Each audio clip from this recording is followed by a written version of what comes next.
What comes to mind when you think about the Chicago Transit Authority or the CTA?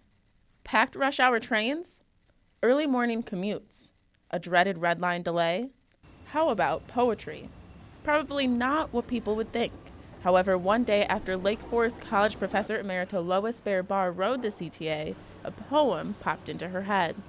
And I wrote it out real fast, and then all of a sudden, I started thinking of more things I wanted to write. And then it occurred to me at a certain point that it was a collection.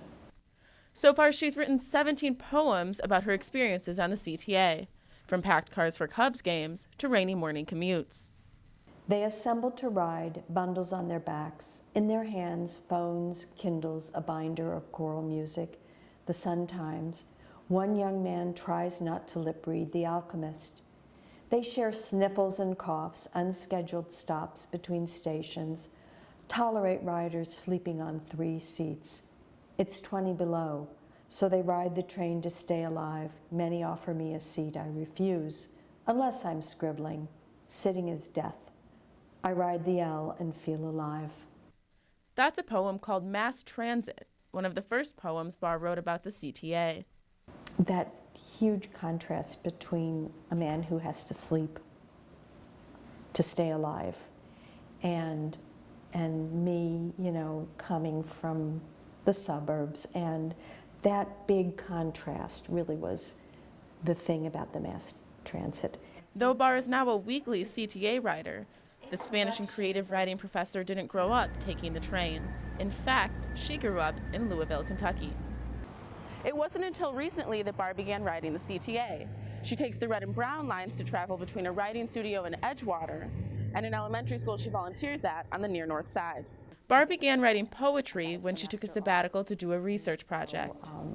Part of it, I started writing, creative writing, rather than doing the research I was supposed to be doing. But I did that too. When Barr started riding the CTA last spring, she conducted more research of her own. She noticed that many passengers focused on their electronics while riding the CTA, and she wanted to figure out just how many did. I thought, well, I'm going to do a scientific study, and I'm, the least likely person. I barely got through biology.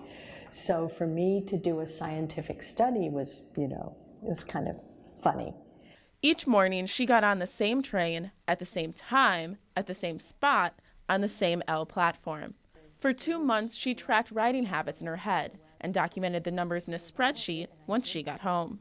And I'm not a very consistent person. After the study, Barr's observations were confirmed. She estimates that 78% of writers use electronic devices, 19% read on paper, and 3% stare into space or watch others. People are losing the art of conversation and asking a question or, just talking to one another. However, Barr doesn't talk to others on the CTA either. Instead, she observes, paying attention to small details she can include in her poems.